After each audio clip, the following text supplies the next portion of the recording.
शुरू अल्लाह के नाम से जो बड़ा मेहरबान निहायत रहम करने वाला है। दोस्तों अस्सलाम वालेकुम। आज की इस वीडियो में कॉलम्स लॉ के बारे में जानेंगे। Columns law.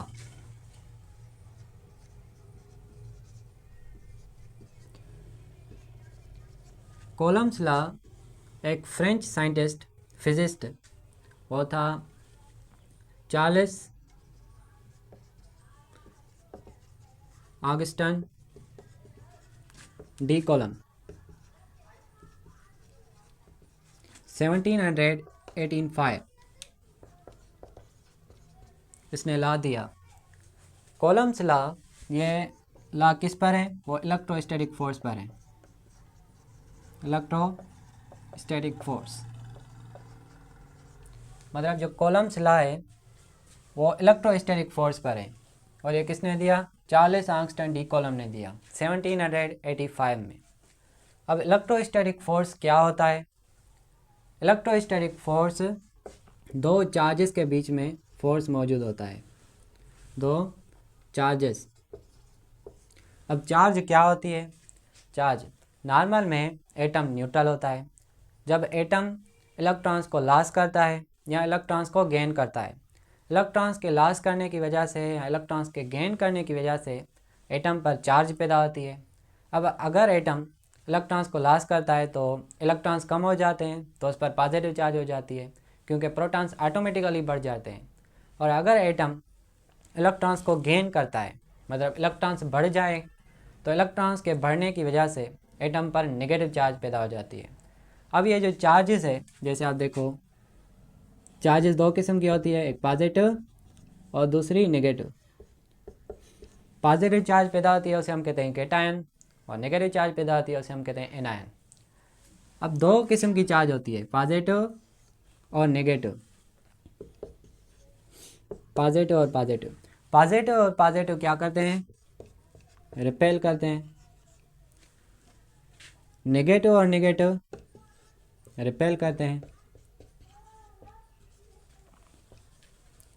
और पॉजिटिव और नेगेटिव वो एक दूसरे को अट्रैक्ट करते हैं। एक दूसरे को अट्रैक्ट करते हैं मतलब जो सिमिलर चार्जेस है, पॉजिटिव और पॉजिटिव सिमिलर चार्ज है, नेगेटिव और नेगेटिव सिमिलर चार्ज है, तो एक दूसरे को रिपेल करेंगे। Similar charges repel each other. जबकि जो डिसिमिलर चार्जेस है जैसे पॉजिटिव और नेगेटिव, नेगेटिव और पॉजिटिव एक दूसरे को अट्रैक्ट करेंगी। मतलब अपोजिट चार्जेस या डिसिमिलर चार्जेस एक दूसरे को अट्रैक्ट करेंगी और सिमिलर चार्जेस एक दूसरे को रिपेल करेंगी। अब ये जो फोर्स लगा रहे हैं एक दूसरे पर, अट्रैक्ट कर रहे हैं, फोर्स किसका लगा रहे हैं? पॉजिटिव और पॉजिटिव रिपेल करने का। मतलब रिपल्शन का जो फोर्स लगा रहे हैं उसे हम कहते हैं इलेक्ट्रोस्टैटिक फोर्स। Electrostatic force. अब ये देखो पॉजिटिव और नेगेटिव डिसिमिलर चार्जेस, ये कौन सा फोर्स लगा रहे हैं एक दूसरे पर? अट्रैक्शन का। ये जो अट्रैक्टिव फोर्स है इसे हम क्या कहेंगे? Electrostatic force. मतलब जो इलेक्ट्रोस्टैटिक फोर्स है वो अट्रैक्टिव भी है और रिपल्सिव भी है। अट्रैक्टिव कैसे? जब डिसिमिलर चार्जेस होंगी, और रिपल्सिव कैसे? जब सिमिलर चार्जेस होंगी। तो इलेक्ट्रोस्टैटिक फोर्स कॉलम्स लॉ की स्टेटमेंट क्या है इसको समझते हैं। कॉलम्स लॉ स्टेटमेंट लिख रहा हूँ। The force of attraction or the force of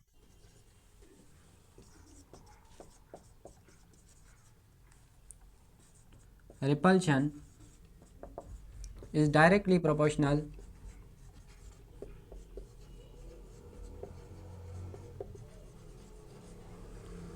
to the magnitude, to the product of magnitude of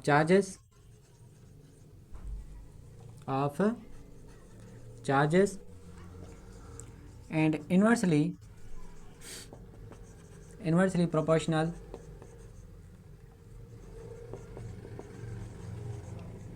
to the square of the distance between them, इसका मतलब है between. The force of attraction और the force of repulsion, the force of attraction और the force of repulsion is directly proportional to the product of magnitude of charges and inversely proportional to the square of the distance between them। अब इसका मतलब क्या है? इसका मतलब है कि ये जो फोर्स है अट्रैक्टिव या रिपल्सिव, अट्रैक्टिव और रिपल्सिव कौन सा फोर्स होता है? ग्रेविटेशनल फोर्स क्या रिपल्सिव हो सकता है? ग्रेविटेशनल फोर्स सिर्फ अट्रैक्टिव है, क्योंकि ग्रेविटेशनल फोर्स ज़मीन चीज़ों को, ऑब्जेक्ट्स को अपने आप की तरफ खींचती है, सिर्फ अट्रैक्टिव है। जबकि जो इलेक्ट्रोस्टैटिक फोर्स है वो अट्रैक्टिव भी है और रिपल्सिव भी है। जैसे आप देखो कि ये आप मैग्नेट ले रहे हैं, नॉर्थ और साउथ पोल, अगर पोल्स डिफरेंट होंगे, डिसिमिलर होंगे, ये देखो ये साउथ पोल है और ये नॉर्थ पोल है, साउथ पोल और नॉर्थ पोल, तो ये क्या करेंगे? एक दूसरे को अट्रैक्ट करेंगे। लेकिन अगर ऐसे करें कि ये साउथ पोल, ये नॉर्थ पोल और ये नॉर्थ साउथ, पोल्स सेम है नॉर्थ और साउथ, नॉर्थ और नॉर्थ, तो ये क्या करेंगे? एक दूसरे को रिपेल करेंगे। मतलब ये भी एक रिपल्सिव फोर्स भी है और अट्रैक्टिव फोर्स भी है। जैसे पॉजिटिव और पॉजिटिव ये एक दूसरे से दूर भागेंगे, नेगेटिव और नेगेटिव एक दूसरे से दूर भागेंगे, जबकि पॉजिटिव और नेगेटिव वो एक दूसरे को अट्रैक्ट करेंगे। तो ये रिपल्सिव भी है और अट्रैक्टिव भी है। कौन सा फोर्स? Electrostatic force. जबकि जो ग्रेविटेशनल फोर्स है वो सिर्फ जैसे आप देखो ये ज़मीन है, ज़मीन चीज़ों को, ऑब्जेक्ट्स को क्या करती है? अपने आप की तरफ खींचती है, सेंटर की तरफ खींचती है। मतलब ये सिर्फ अट्रैक्टिव फोर्स है, जबकि जो इलेक्ट्रोस्टैटिक फोर्स है वो अट्रैक्टिव भी है और रिपल्सिव भी है। तो ये जो फोर्स ऑफ अट्रैक्शन है या फोर्स ऑफ रिपल्शन है, फोर्स ऑफ अट्रैक्शन या force of repulsion directly proportional है किसके? Product of magnitude of charges. मतलब चार्जेस है 1 2 3 4, जितनी भी चार्जेस है उनको अगर हम मल्टीप्लाई करेंगे तो क्या मिलेगा? प्रोडक्ट मिलेगा। ये जो प्रोडक्ट मिला, चार्जेस को मल्टीप्लाई किया, उनकी वजह से प्रोडक्ट मिला। ये जो प्रोडक्ट है वो डायरेक्टली प्रोपोर्शनल है किसके? फोर्स से। अगर चार्जेस ज़्यादा होंगी तो फोर्स भी ज़्यादा, और अगर चार्जेस कम तो फोर्स भी कम। Directly proportional to the product of the magnitude of charges, मतलब चार्जेस ज़्यादा तो फोर्स भी ज़्यादा, चार्जेस कम तो फोर्स भी कम। And inversely proportional to the square of the distance between them. मतलब कि अगर ये चार्ज है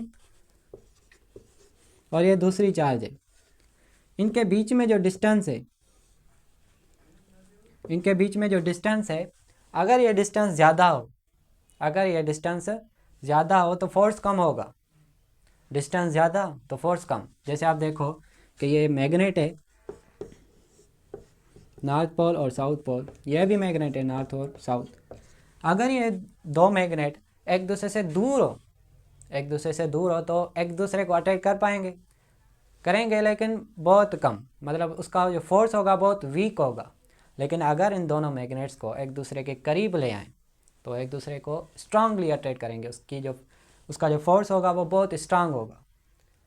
इसी तरह अगर चार्जेस एक दूसरे से दूर होंगे, ये चार्जेस एक दूसरे से दूर हों तो फोर्स कम, मतलब डिस्टेंस ज़्यादा तो फोर्स कम, और अगर डिस्टेंस कम, चार्जेस एक दूसरे से करीब है तो फोर्स ज़्यादा। तो आप समझें कि फॉर एग्जांपल डिस्टेंस जो है वो 2 मीटर है, इनके बीच में जो डिस्टेंस है वो 2 मीटर है, तो फोर्स कितनी बार कम होगी? फोर्स कम होगी 4 टाइम्स कम होगी, मतलब 4 टाइम्स फोर्स कम होगी। अगर डिस्टेंस 4 मीटर से तो फोर्स कितनी टाइम्स कम होगी? 4 × 4 16 टाइम्स कम होगी, क्योंकि ये जो चार्जेस है, चार्जेस का जो डिस्टेंस है उसके स्क्वायर टाइम्स कम होगी। 4 × 4 16 टाइम्स। अगर 3 मीटर्स एक दूसरे से दूर हो तो 3 × 3 9 टाइम्स फोर्स कम होगी। तो आपको समझ में आ गया होगा कि फोर्स डायरेक्टली प्रोपोर्शनल है चार्जेस के, जितनी ज़्यादा चार्जेस होगी, और इन्वर्सली प्रोपोर्शनल है डिस्टेंस है, इनके बीच में जो डिस्टेंस है उसका स्क्वायर कर लें तो ये फोर्स उतनी टाइम्स कम होगी। अब इसको मैथमेटिकली समझते हैं। ये डेफिनेशन हो गई, द फोर्स ऑफ अट्रैक्शन और repulsion is directly proportional to the product of the magnitude of charges. Force of attraction या रिपल्शन, अट्रैक्टिव फोर्स या रिपल्सिव फोर्स किसे कहते हैं, इलेक्ट्रोस्टैटिक फोर्स। तो एफ से जाहिर करते हैं। ये डायरेक्टली प्रोपोर्शनल है, directly proportional to the product of magnitude of charges, directly proportional to the product of magnitude of charges. मतलब चार्जेस है उनको मल्टीप्लाई करो, जितनी भी चार्जेस ले लो, वो Q1 Q2। अब दो चार्जेस है Q1 and Q2, force directly proportional है चार्जेस के, फोर्स डायरेक्टली प्रोपोर्शनल है चार्जेस के, उसका प्रोडक्ट किया मतलब मल्टीप्लाई किया। और फोर्स इन्वर्सली प्रोपोर्शनल है, force is inversely proportional to the square of the distance between them. उनके बीच में जो डिस्टेंस था इससे इन्वर्सली प्रोपोर्शनल है। फोर्स डायरेक्टली प्रोपोर्शनल है चार्जेस के, और फोर्स इन्वर्सली प्रोपोर्शनल है चार्जेस के बीच में जो डिस्टेंस है उसके स्क्वायर टाइम्स वो फोर्स उससे इन्वर्सली प्रोपोर्शनल है। तो ये दो इक्वेशंस मिली, एक इक्वेशन ये इक्वेशन 1 और इक्वेशन 2। अब इन दोनों इक्वेशंस को कंबाइन करें, कंबाइनिंग इक्वेशन 1 एंड इक्वेशन 2, इन दोनों इक्वेशंस को कंबाइन करो। फोर्स डायरेक्टली प्रोपोर्शनल है Q1 एंड Q2, सही है, फोर्स डायरेक्टली प्रोपोर्शनल है Q1 एंड Q2 के, और फोर्स इन्वर्सली प्रोपोर्शनल है, इन्वर्सली आर इसका ये नीचे था उसको नीचे ही लिखा। तो देखो फोर्स डायरेक्टली प्रोपोर्शनल है चार्जेस के, और फोर्स इन्वर्सली प्रोपोर्शनल है आर स्क्वायर, मतलब उनके बीच में जो डिस्टेंस है। अब अगर हम ये जो प्रोपोर्शनैलिटी की सिंबल है इसको कन्वर्ट करें इक्वल में, कन्वर्ट किया। अब जब हम प्रोपोर्शनैलिटी की सिंबल को इक्वल में कन्वर्ट करते हैं तो उसकी वजह से कांस्टेंट देते हैं, तो वो कांस्टेंट है के। जब हम प्रोपोर्शनैलिटी की सिंबल को कन्वर्ट करते हैं कांस्टेंट इक्वल में तो उसकी वजह से कांस्टेंट देते हैं, तो एक के Q1 Q2 upon R square. तो ये है Coulomb's law, F is equal to K Q1 Q2 upon R square. इसको नोट कर लो। अब ये देखो कि कोलम्स लॉ जो है वो एप्लीकेबल है अगर दो चार्ज्ड बॉडीज़ हो, चार्ज्ड बॉडीज़, दो चार्ज बॉडीज़ होंगी तो कोलम्स लॉ एप्लीकेबल है। और एक कोलम्स लॉ एप्लीकेबल है अगर पॉइंट चार्जेस हो, पॉइंट चार्जेस मतलब चार्जेस बहुत उनका जो मास हो बिल्कुल कम हो, लेकिन अगर उनका मास ज़्यादा भी हो तो उनके बीच में जो डिस्टेंस है वो बहुत ज़्यादा हो, तो उसे हम कहेंगे पॉइंट चार्ज। और ये एप्लीकेबल है अगर चार्जेस रेस्ट में हो, मतलब स्टेशनरी चार्जेस के लिए ये कोलम्स लॉ एप्लीकेबल है। या ऐसे भी हो सकता है एक चार्ज रेस्ट में हो और दूसरी चार्ज मोशन में हो, तब भी ये कोलम्स लॉ एप्लीकेबल है। लेकिन दोनों चार्जेस मोशन में हो तो ये कोलम्स लॉ एप्लीकेबल नहीं है। अब इसको नोट कर लो।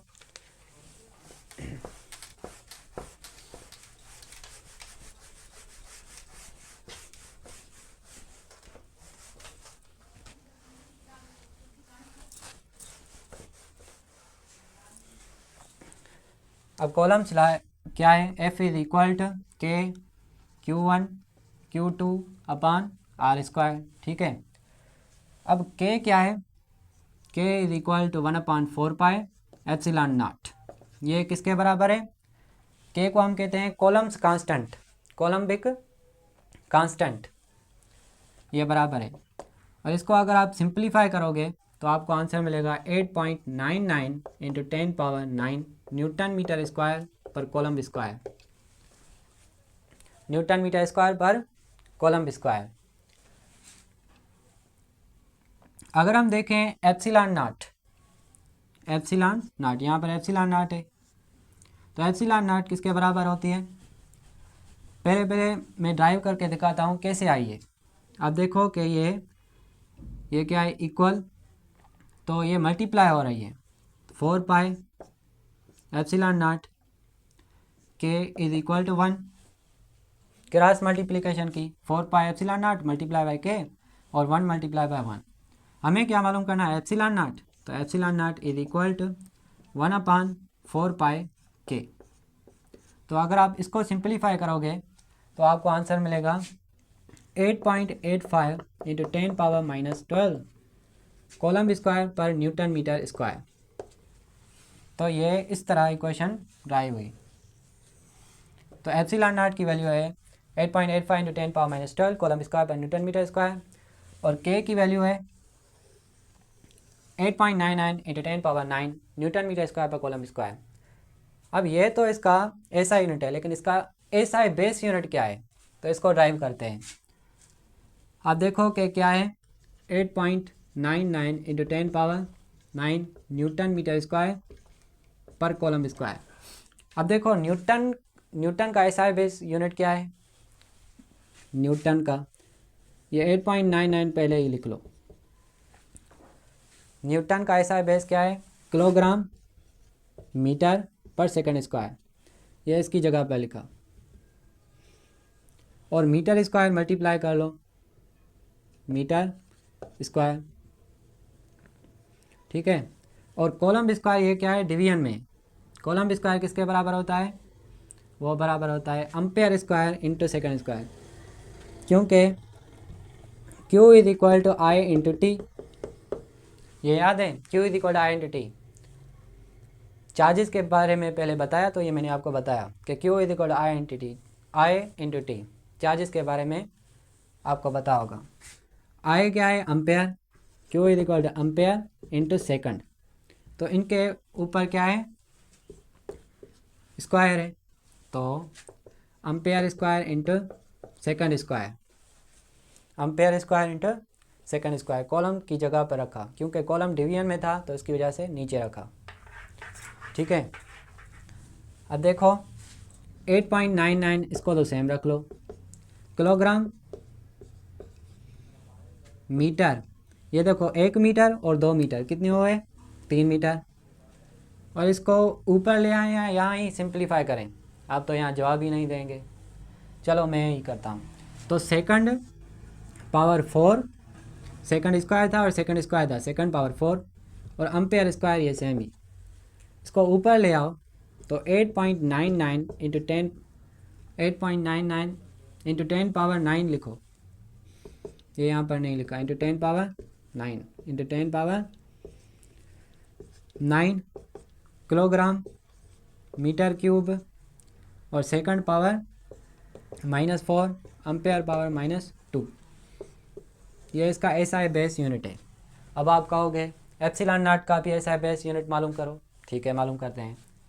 Epsilon nought is equal to क्या है, 8.85 इंटू 10⁻⁻12 कॉलम स्क्वायर पर न्यूटन मीटर स्क्वायर। अब ये उल्टा हो जाएगा, ये पूरा उल्टा हो जाएगा, क्योंकि आप देखो कि एप्सिलॉन नॉट बराबर है 8.85 इंटू 10⁻⁻12 कॉलम स्क्वायर पर न्यूटन मीटर स्क्वायर, पर न्यूटन मीटर स्क्वायर। ये देखो कॉलम स्क्वायर और न्यूटन मीटर स्क्वायर, ये कैसे आया, न्यूटन मीटर स्क्वायर पर कॉलम स्क्वायर, इसका अपोजिट में है न्यूटन मीटर, कॉलम स्क्वायर पर न्यूटन मीटर स्क्वायर, तो इसकी वजह से हम यहाँ पर भी ये जो भी है ये अपोजिट में हो जाएगी। जैसे आप देखो कि कॉलम स्क्वायर किसके बराबर है, एप्सिलॉन नॉट इज इक्वल 8.85, इसको सेम लिख लो, इंटू 10⁻⁻12, इसको भी सेम लिख लो। कॉलम स्क्वायर किसके बराबर है, वो बराबर है ampere square into second square. देखो ये पॉजिटिव, ये नेगेटिव था, यहाँ पर ये पॉजिटिव, डिवाइड करो, न्यूटन किसके बराबर है, किलोग्राम मीटर पर सेकंड स्क्वायर। ये देखो सेकंड ऊपर जाएगा तो पॉजिटिव हो जाएंगे, ये किसकी जगह पर लिखा, न्यूटन की जगह पर किलोग्राम मीटर पर सेकंड स्क्वायर, कॉलम स्क्वायर की जगह पर ampere square second square, newton की जगह पर किलोग्राम मीटर पर सेकंड स्क्वायर, और मीटर की जगह पर मीटर स्क्वायर। अब इसको सिंप्लीफाई करो, epsilon nought is equal to 8.85, second square ऊपर आया, ये देखो मल्टीप्लाई हो रहे हैं ना, तो सेकंड स्क्वायर ऊपर आएगा, तो ampere square second power 4 kilogram inverse metre inverse, kilogram -1 और मीटर क्यूब माइनस इन्वर्स, मतलब ये इसके इन्वर्स में है, किसके, कॉलम्स कांस्टेंट के इन्वर्स में है एप्सिलॉन नॉट, तो ये ऐसा है बेस यूनिट। आइए अब हम एप्सिलॉन नॉट के बारे में समझते हैं, एप्सिलॉन नॉट क्या है, इसको नोट कर लो।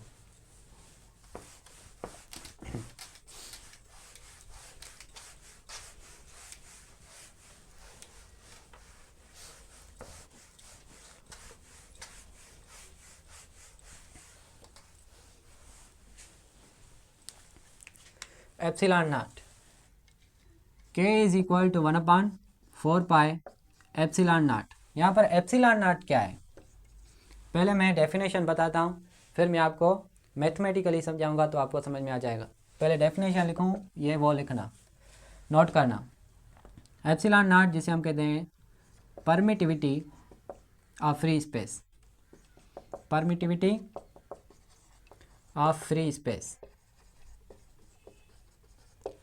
अब इसे हम क्या कहते हैं, permittivity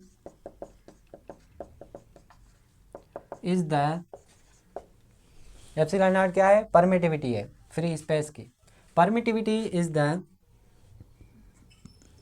materials property, materials property which measures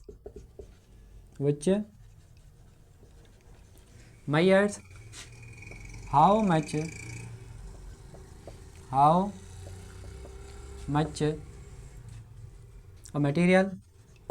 a material allows electric field to penetrate it,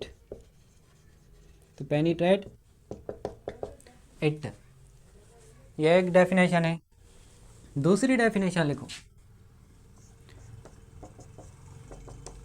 permittivity, यह सेम लिखो यहाँ पर, permittivity is the materials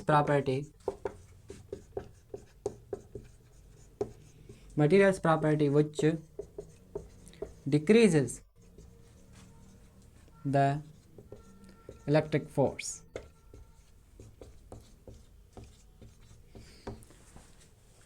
permittivity क्या है, एक मटेरियल की प्रॉपर्टी है।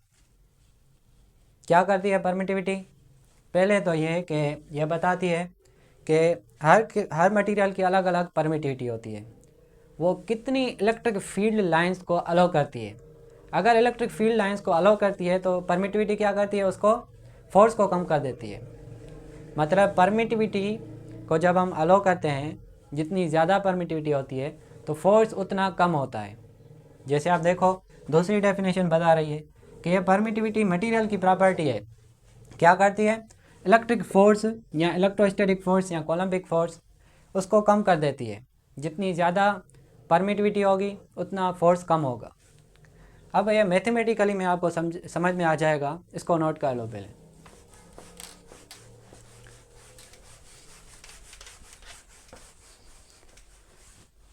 फोर पाई एप्सिलॉन नॉट, तो k इज इक्वल टू, ये f is equal to 1/4 pi epsilon not Q1 Q2 upon R square, 1/4 pi epsilon nought. कैसे आया, f is equal to k Q1 Q2 upon R square, k की जगह पर 1/4 pi epsilon not रखा, 1/4 pi epsilon not.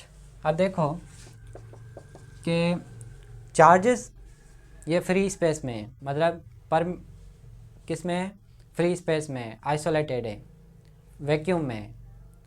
लेकिन अगर हम इन charges को किसी दूसरे मीडियम में रख लें, एयर में या पानी में, तो क्या करेंगे, 1/4 पाई m epsilon m Q1 Q2 upon R square. Epsilon m की जगह पर 1/4 इसकी जगह पर आप रखो एप्सिलॉन नॉट, मतलब परमिटिविटी और रिलेटिव परमिटिविटी, और permittivity Q1 Q2 upon R square, Q1 Q2 upon R square. अब आपको यहाँ पर इलेक्ट्रोस्टैटिक फोर्स का फार्मूला नज़र आ रहा होगा, 1/4 एप्सिलॉन नॉट, इसको छोड़ो, Q1 Q2 upon R square, 1/4 epsilon nought, 1/4 epsilon not Q1 Q2 upon R square, ये किसके बराबर है? फोर्स के बराबर है। 1/4 epsilon not Q1 Q2 upon R square, उसकी जगह पर क्या रखेंगे? F।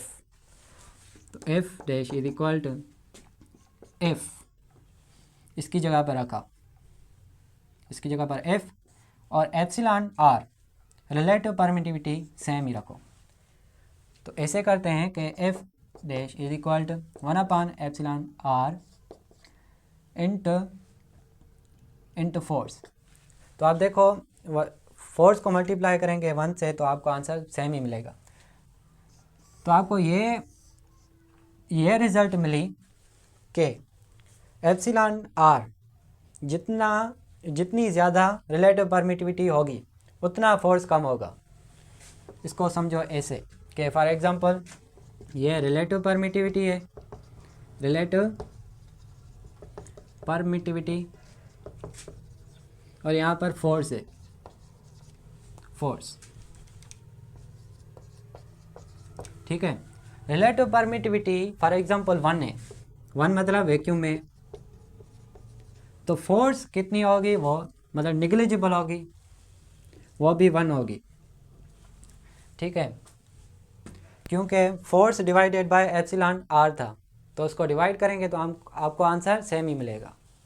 अगर आप देखो एयर में होती है 1.00006,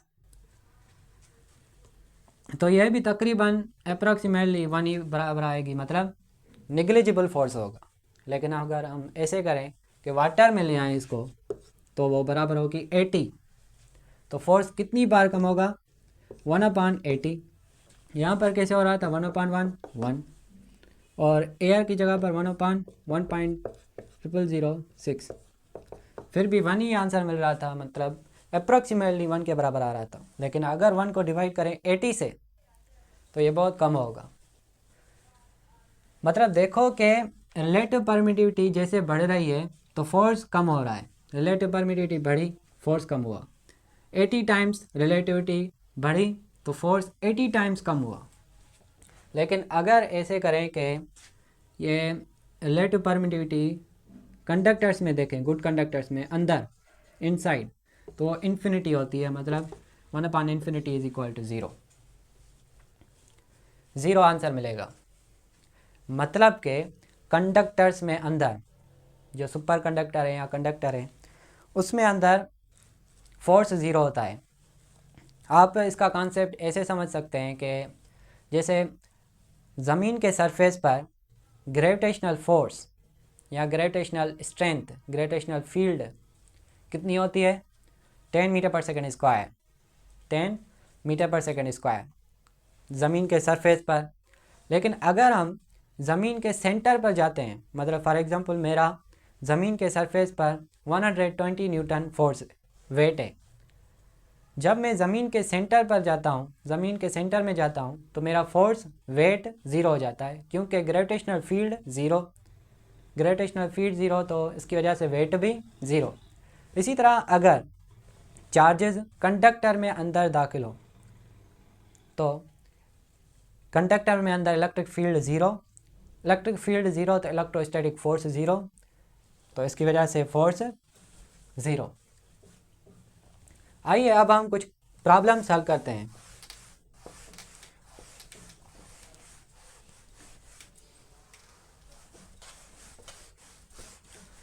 उसके बाद इलेक्ट्रिक फील्ड पढ़ेंगे दूसरे लेक्चर में। बस प्रॉब्लम्स 4 करते हैं। पहला प्रॉब्लम है टू चार्जेस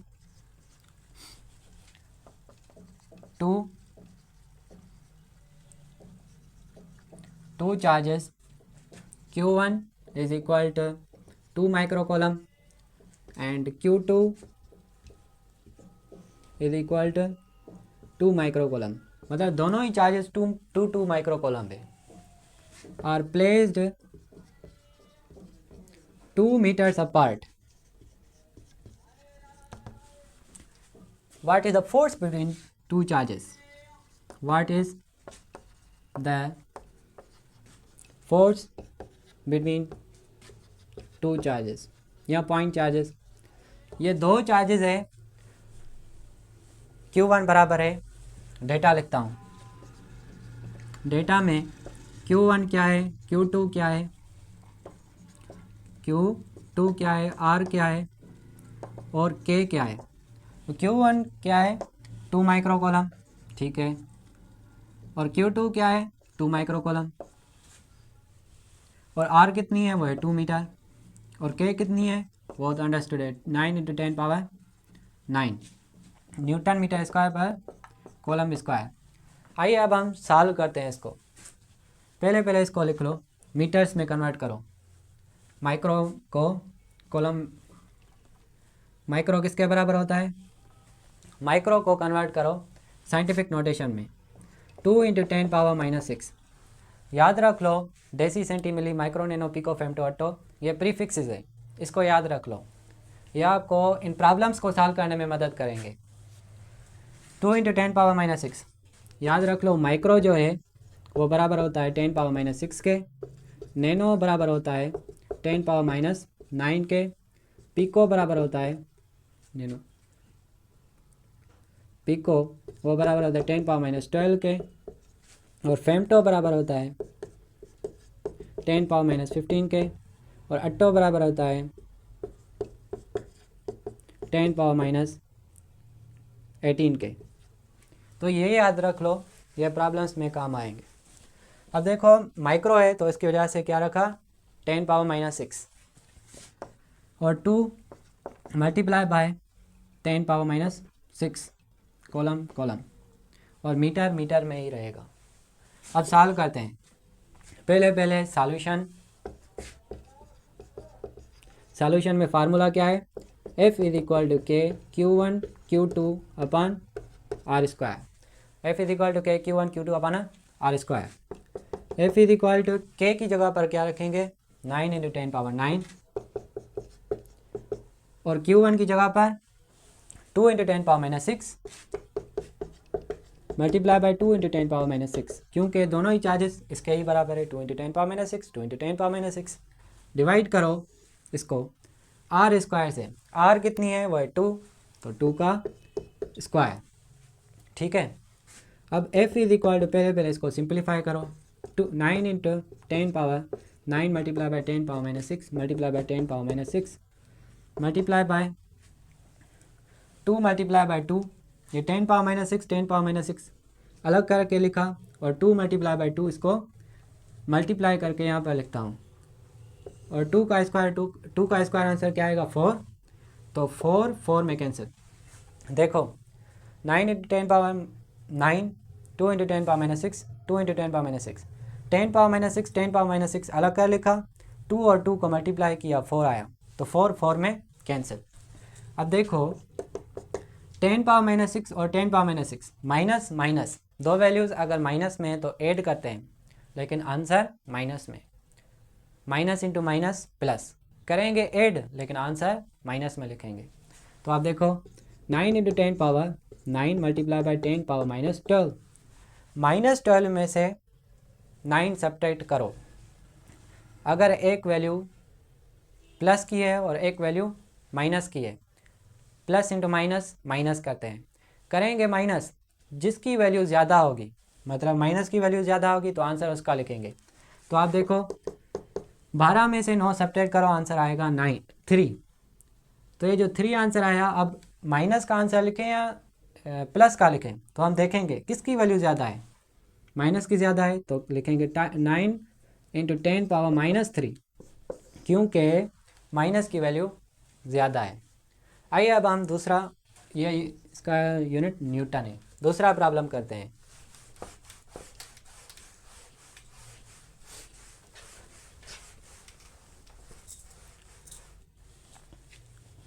दूसरा प्रॉब्लम है two charges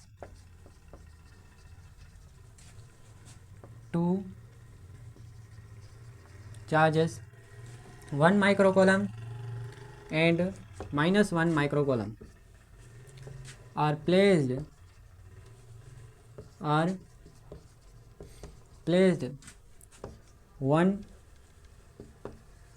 1 meter apart. 1 meter apart. What is the force between the charges? Force between charges. दो चार्जेस हैं, एक माइक्रोकोलम और एक माइक्रोकोलम, ये प्लस में और ये माइनस में है, और ये 1 मीटर एक दूसरे से दूर हैं। बताओ इनके बीच में फोर्स क्या होगा, इन दोनों चार्जेस के बीच में। ये चार्जेस पॉइंट चार्जेस है, याद रखना। सॉल्यूशन, पहले डेटा लिखो। डेटा में Q1 बराबर है Q2 और R और K, ये वैल्यूज हमें चाहिए। Q1 क्या है 1 माइक्रोकोलम, Q2 क्या है -1 माइक्रोकोलम, R क्या है 1 मीटर और K कितनी है वो 9 × 10⁹।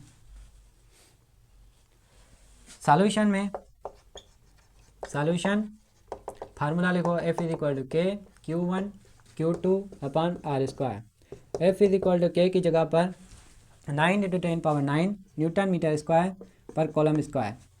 9 × 10⁹ मल्टीप्लाई बाय Q1 क्या है, Q1 है 1 × 10⁻6 multiply by -1 multiply by 10⁻6। Divide करो इसको। Q1 की जगह पर 1 × 10⁻6 -1 और -1 मल्टीप्लाई बाय 10⁻6। इसको डिवाइड करो R² से। R कितनी है 1, तो 1 का स्क्वायर 1 ही आएगा। F = 9, 1 मल्टीप्लाई -1 तो -9 ही आएगी। 10⁻9 × 10⁻6 और -6, दो वैल्यूज़ माइनस की है, करेंगे ऐड, आंसर माइनस का -12 डिवाइडेड बाय 1, ये अज्यूम करते हैं। F = 12 में से 9 गए तो आंसर मिलेगा 9 × 10⁻³ -3 न्यूटन। अब एक बात ये ज़रूरी है कि अगर दो चार्जेस पॉजिटिव और पॉजिटिव, जैसे आप देखो यहाँ पर पॉजिटिव और नेगेटिव है। जो पहला प्रॉब्लम था उसमें दोनों ही चार्जेस पॉजिटिव थी, 2 माइक्रोकोलम और 2 माइक्रोकोलम। दो चार्जेस अगर पॉजिटिव है तो फिज़िक्स की लैंग्वेज में उसे हम कहते हैं कि ये क्या है, पॉजिटिव है और ये रिपेल करेंगे एक दूसरे को। फॉर एग्जांपल दो चार्जेस पॉजिटिव है Q1 और Q2, दोनों ही चार्ज पॉजिटिव है। यहाँ दोनों ही चार्ज Q1 Q2 ये दोनों ही नेगेटिव है, तो इसे हम कहते हैं पॉजिटिव। इसे हम कहते हैं पॉजिटिव, क्योंकि पॉजिटिव और पॉजिटिव को मल्टीप्लाई करो, आंसर क्या मिलेगा पॉजिटिव। नेगेटिव और नेगेटिव को मल्टीप्लाई करोगे तो आंसर क्या मिलेगा पॉजिटिव। मतलब पॉजिटिव का मतलब होता है, मेरा मतलब ये है कि अगर दो चार्जेस पॉजिटिव हो या दो चार्जेस नेगेटिव हो तो उसे हम कहेंगे पॉजिटिव चार्जेस ये रिपेल करेंगी, पॉजिटिव चार्जेस रिपेल करेंगी। और अगर दो चार्जेस, जैसे एक चार्ज पॉजिटिव है और दूसरी चार्ज नेगेटिव है, डिसिमिलर चार्जेस हैं, तो उन चार्जेस को हम कहते हैं नेगेटिव चार्ज। नेगेटिव चार्ज क्या करती है, अट्रैक्ट करती है। तो यहाँ पर ये जो फोर्स आया है ये अट्रैक्टिव है या रिपल्सिव है। देखो एक चार्ज पॉजिटिव है एक चार्ज नेगेटिव है, तो ये क्या होगी अट्रैक्टिव फोर्स है। फोर्स इतना आया 9 × 10⁻³ न्यूटन, और ये फोर्स जो है वो अट्रैक्टिव है। आइए अब दूसरा प्रॉब्लम करते हैं, तीसरा।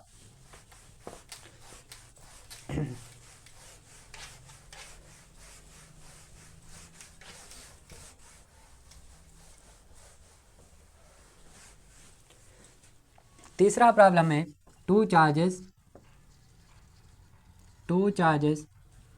1 column and -1 column are placed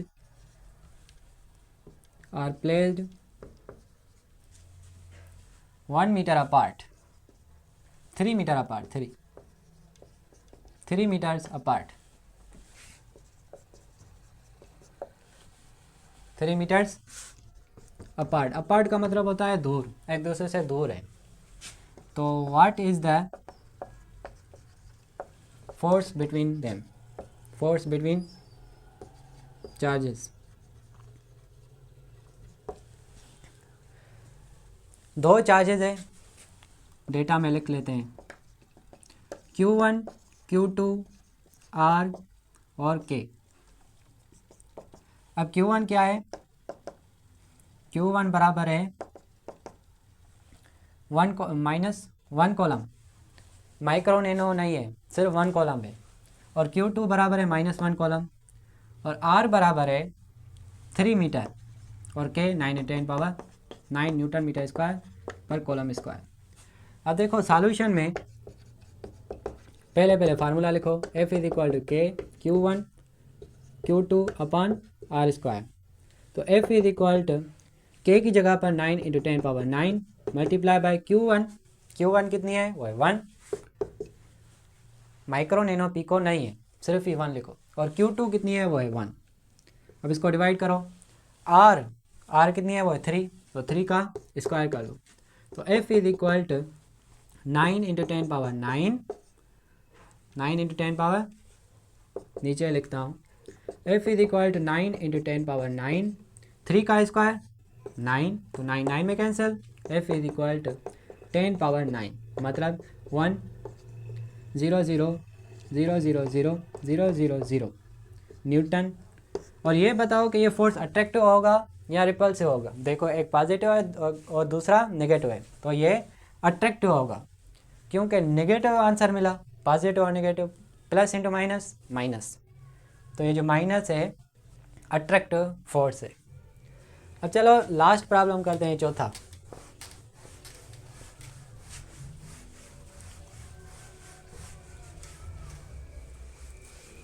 चौथा प्रॉब्लम है, टू चार्जेस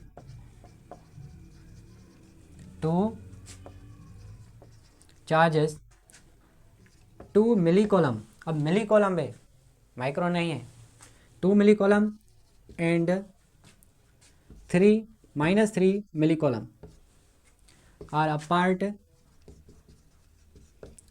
1 सेंटीमीटर, 1 सेंटीमीटर एक दूसरे से दूर है, 1 सेंटीमीटर एक दूसरे से दूर है। What is the force, what is the force between two charges, between two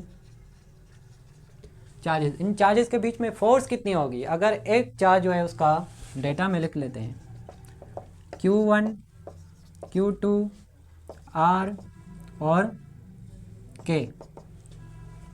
तो Q1 कितनी है वह 2 मिली कॉलम, 2 मिली कॉलम, और -3 मिली कॉलम Q2, और R कितनी है वह 1 सेंटीमीटर, और K कितनी है 9 × 10⁻9 न्यूटन मीटर स्क्वायर पर कॉलम स्क्वायर। अब 2 मिली कॉलम को कन्वर्ट करो साइंटिफिक नोटेशन में, 2 × 10 पावर, मिली बराबर होता है -3, जैसे 1000 10⁻3, और ये सब मल्टीपल्स में जाएं 10⁻−3। डेसी बराबर होता है 10⁻2, और डेसी सेंटी बराबर होता है 10⁻2, डेसी बराबर होता है 10⁻1, मिली बराबर होता है 10⁻3। ये याद रख लो। और -3 × 10⁻3, मिली की जगह पर -3, और 1 सेंटीमीटर, देखो सेंटी आया तो सेंटी की जगह पर क्या लिखेंगे 1 × 10⁻2, देर ही नहीं है। अब देखो सॉल्यूशन करते हैं। सॉल्यूशन में फार्मूला लिखो, F is equal to K Q1 Q2 upon R square. F is equal to K की जगह पर 9 × 10⁻9, 9 × 10⁻9, Q1 की जगह पर 2 × 10⁻3, 2 × 10⁻3 multiply by -3 × 10⁻3 -3 divided by R square, मतलब डिस्टेंस कितना है, डिस्टेंस 1 × 10⁻2, मतलब 10⁻2 divided by whole square, bracket में स्क्वायर, क्योंकि R का स्क्वायर है। ठीक है। एफ इज इक्वल टू, यहाँ पर इनको मल्टीप्लाई करो, 9 multiply bye 2, 2 multiply by -3, 9 multiply bye 2 18, 18 multiply by -3 54, ठीक है 54।